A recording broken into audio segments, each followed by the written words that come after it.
Spirit, soul, body made whole. Yeah, you restore what was broke. Every piece you take control. You don't leave me how I was before. Spirit, soul, body made whole. God, you restore what was broke.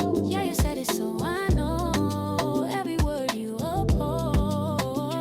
You said it, yeah, I know. So room.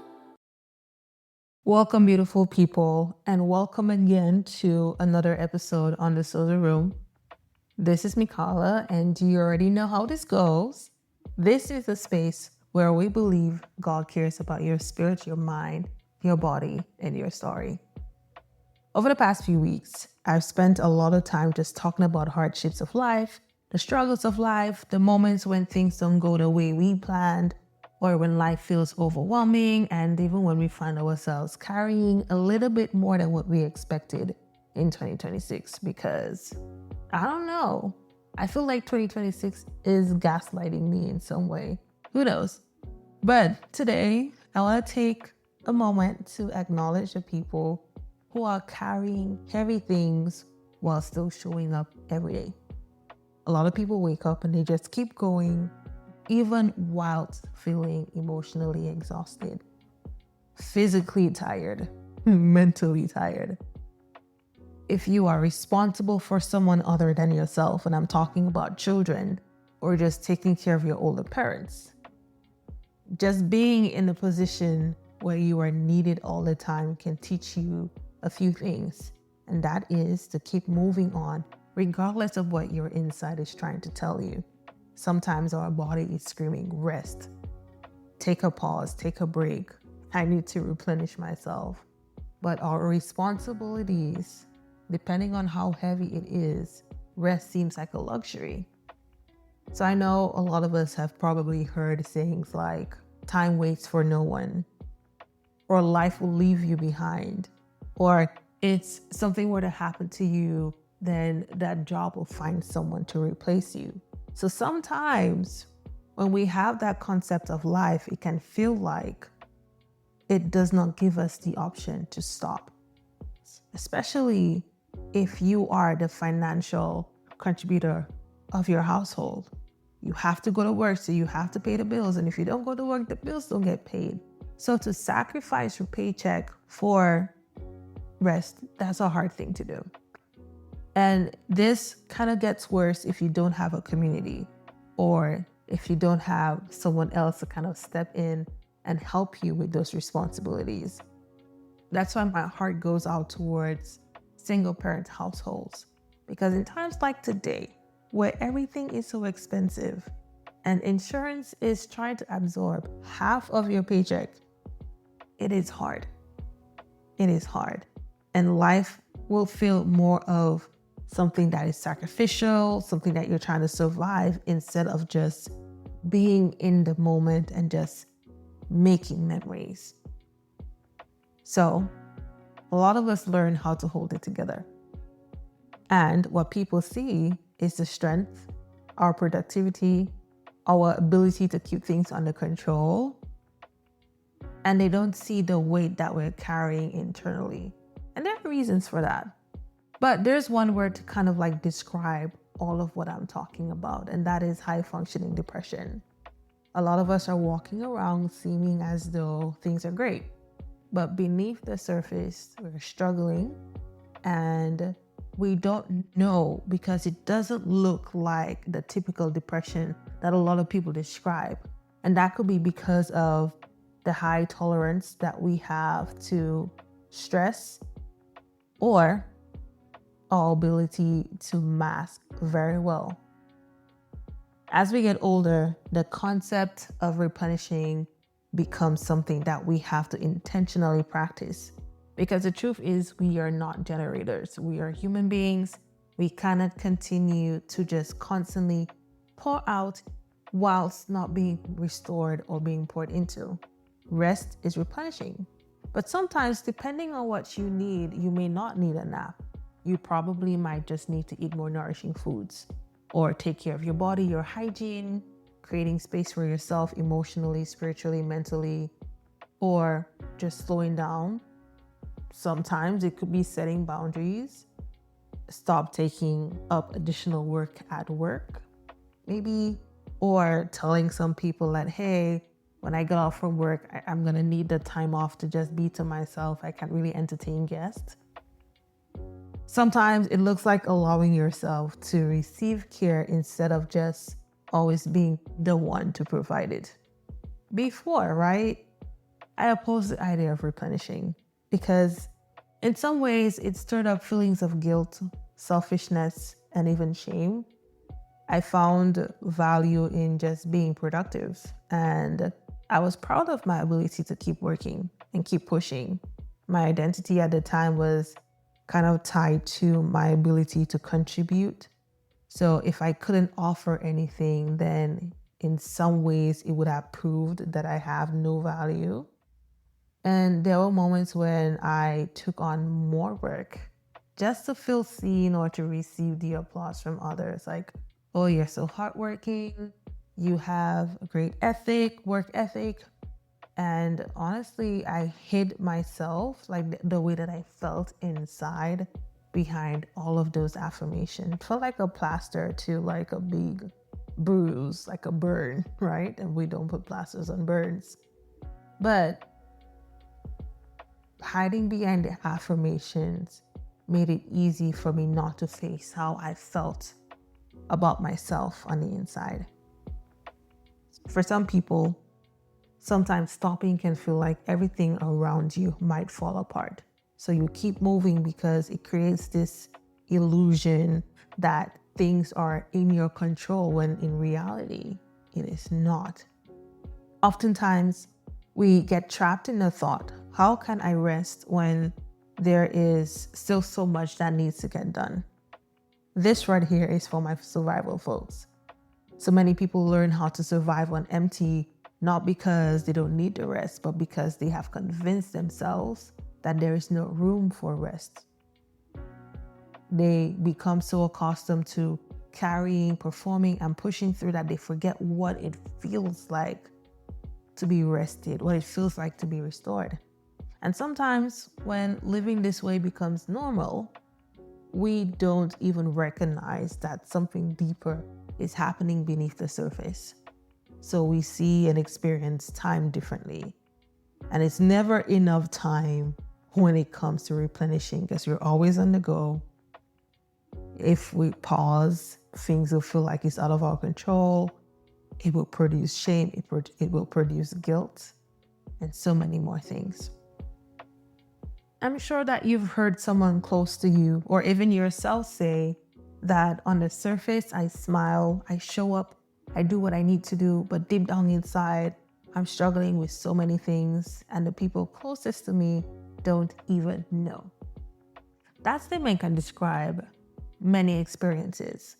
It can describe stress, grieving, emotional exhaustion, and depression. When people think about depression, they often picture someone who cannot get out from bed, someone who is constantly crying, someone who withdraws completely, or someone who struggles to complete everyday tasks. And while that is absolutely true, it is important to understand that depression does not always present itself in the ways that are easy to recognize. There are people who struggle internally and they still manage to maintain their responsibilities. So these people are the people that I described in the beginning of this episode. They go to work, they take care of their families, they answer calls, they show up for others, they accomplish their goals, they even appear successful, sometimes positive and put together. But underneath the surface, my friends, they are struggling emotionally. There's a lot of emptiness, there's a lot of hopelessness, and a constant feeling of just simply trying to survive. And again, my friend, this is what we called high-functioning depression. So what is high-functioning depression? First, I want to clarify that high-functioning depression is not an official diagnosis. It's just a term that's commonly used to describe individuals who experience depressive symptoms while still being able to maintain their day-to-day responsibilities. Some people who identify with high functioning depression may actually meet the criteria for persistent depressive disorder or another kind of depression. But the important thing to understand is the difference is not that one person is suffering more than the other. It's just how suffering presents itself on the outside. And a person with high functioning depression may become very skilled at hiding what is happening internally. So one reason why high functioning depression can be difficult to recognize is because many people associate depression with only sadness. They think that depression looks like crying all the time or someone completely falling apart. But depression does not have to look that way for it to be depression. It can sound like I'm tired, but I can't stop. I'm accomplishing things, but I don't feel anything. I'm surrounded by people, but I still feel alone. Or I'm doing everything I'm supposed to do, but I don't feel present in my own body or in my own life. Now, if you're listening and you're wondering, could this be me? I'm gonna read to you a few experiences that are worth reflecting on. But I also want to note that if you recognize yourself in some of these experiences, this does not mean you have a diagnosis, but it is an invitation to pause and explore what's happening internally and even take a step further to seeking a therapist for mental health. So let's get into it. Persistent low mood that continues for weeks or months, even if it fluctuates. Losing interest or joy in things you've once had, feeling emotionally numb or disconnected, even during moments when you feel positive, becoming more negative about life, pulling away emotionally from others, feeling like life has lost meaning or that you're just existing, having constant thoughts about escaping, disappearing, or wishing life looked completely different, difficulty experiencing excitement, happiness, even satisfaction. There is this constant fatigue that doesn't seem to improve even with rest. If anything sounds like you, this doesn't mean a diagnosis, but see if you can speak with a therapist. Masking is one of the things that I mentioned. Many people who hide depression have learned messages throughout their life, and that makes vulnerability difficult. For some people, mental health was never a topic that was discussed growing up or within their household. So maybe emotions were minimized. Maybe they were taught to just push through, be strong, or handle your responsibilities, or other people may have it worse. And while resilience is valuable, sometimes we confuse resilience with ignoring our own needs. And some people avoid asking for help because taking time away from responsibilities feel impossible. So like taking a mental health day may feel like it can affect your job or your progress on things, right? But taking 30 minutes to just separate yourself from all of the things that are happening around you will not harm you. For some people, opening up may feel risky because you're afraid of being viewed differently. Some people struggle with vulnerability because they have always been the person that other people depend on. They're the strong one, they're the helper. They're the person that everybody calls. Now, you might wonder, how can someone be depressed and still accomplish so much? Because like I said, a lot of people view depression as sadness or the inability of getting daily tasks done. But here's the answer to this. We are incredibly adaptive. So we may develop coping strategies. Sometimes these strategies are healthy, sometimes they are born out of survival. Some people have this natural high drive, this high tolerance to just deal with stress. Some people continue because they have responsibilities that they cannot walk away from. Some people have been functioning this way for so long that struggle actually started looking normal. Another reason why a person would function even with high levels of depression, they may hide behind the mask of productivity. For some people, productivity becomes a way to cope. And productivity itself is not a bad thing. Being ambitious, responsible, and hardworking is a beautiful quality to have. But sometimes it becomes a distraction. Sometimes staying busy keeps us from sitting with what we're feeling, what it is we're experiencing at the time. Sometimes achievements become the way to cover up pain, to cover up shame, to cover up loneliness, and even feelings of inadequacy. So the question is not, am I productive? But am I using productivity to avoid what is happening inside me? There is a lot of conversation and even barriers surrounding the idea of replenishing. I just want you to know that if we continue to push ourselves like we are generators, there is a cost that comes to ignoring depression. Regardless of how depression presents itself, it takes a toll. It impacts your relationships.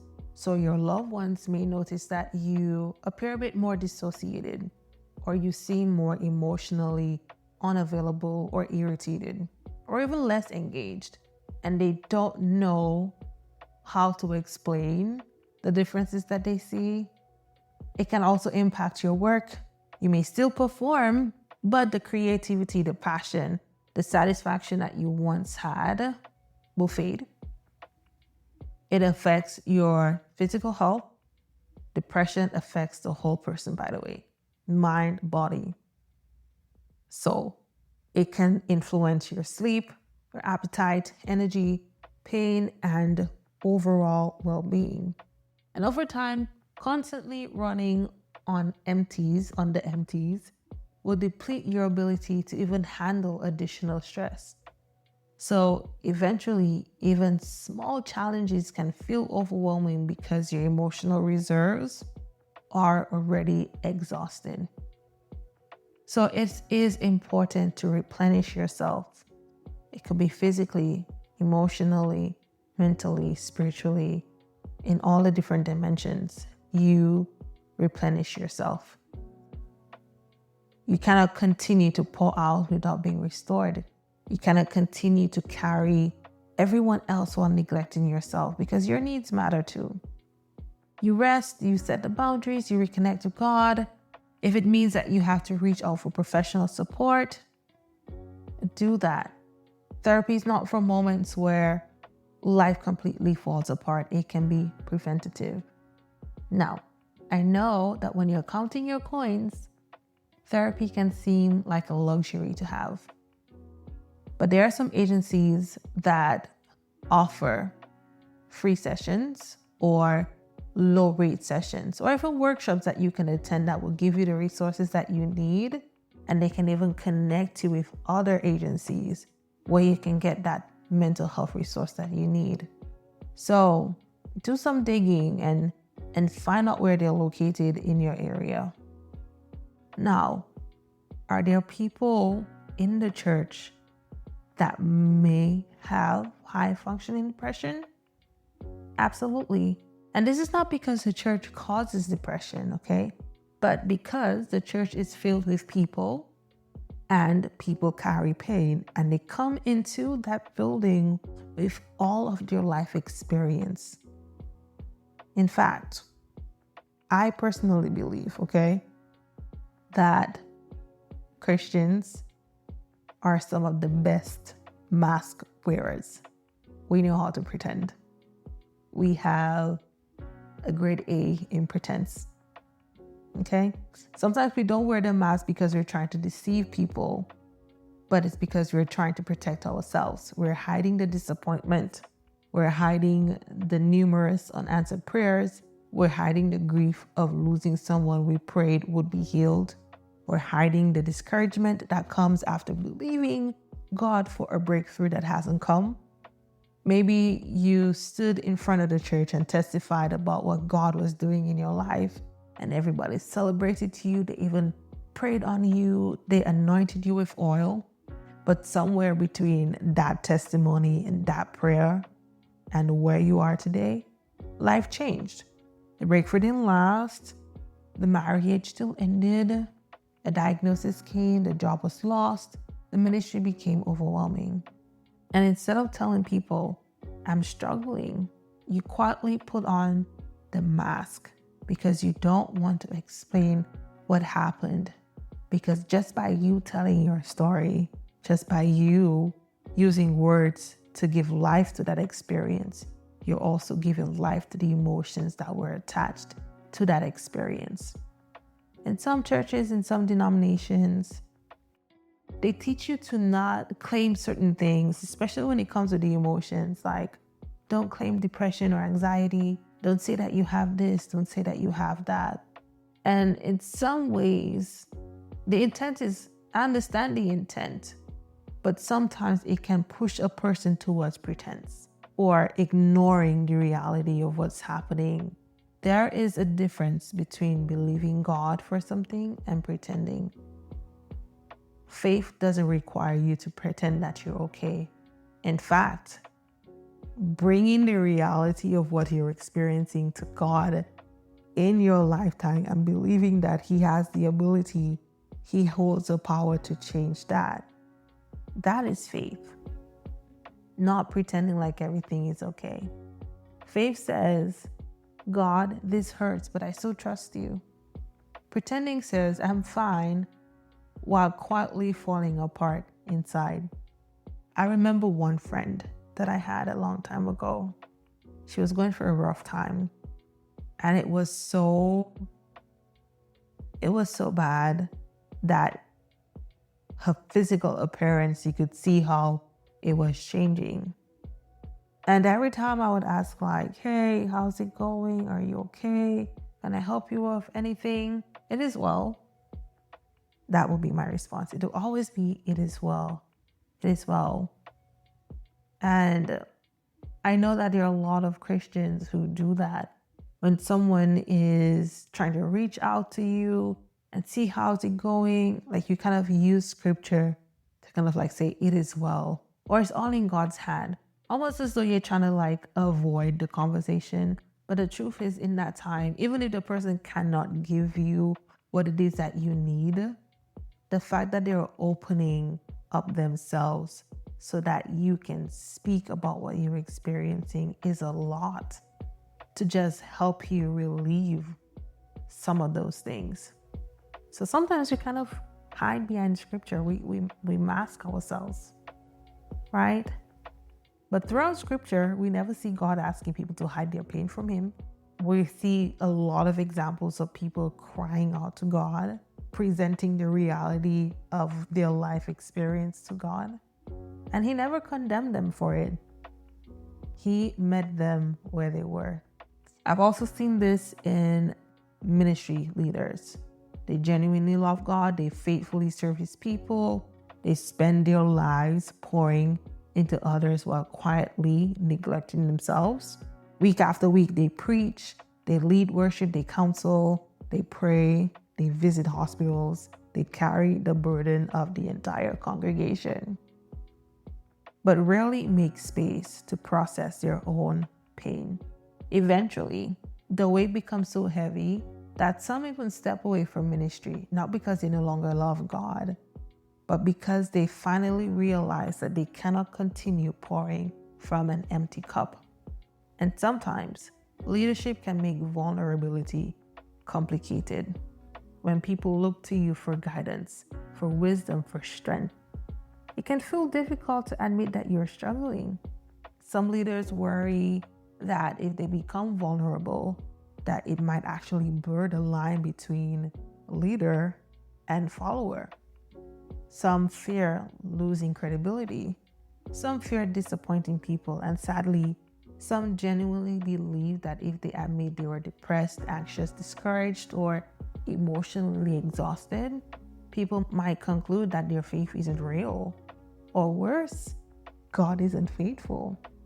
But neither of that is true. Your struggle is not evidence that God has failed you. Your depression is not proof that God is absent. Your need for help is not a lack of faith.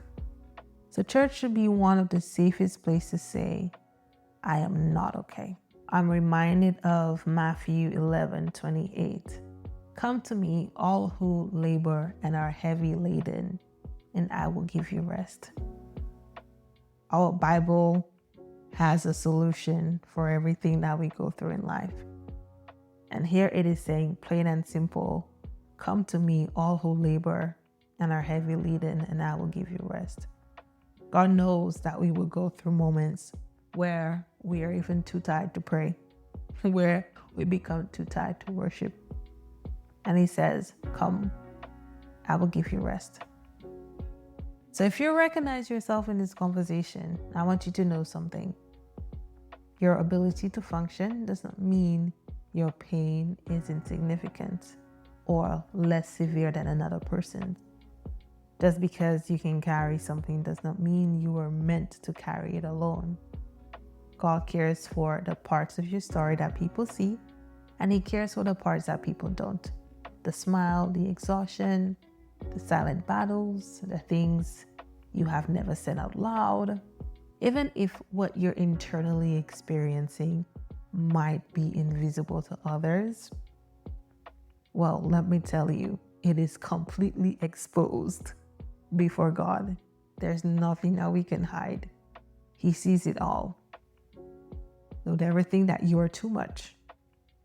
You are not too much to handle. So if that is something that you can invest in yourself now, go ahead and do so. If you can find free resources, go ahead and do so. Until the next time, thank you for spending time with me in the Sozo Room. Take care of your spirit, your mind, your body, and know that your story has meaning.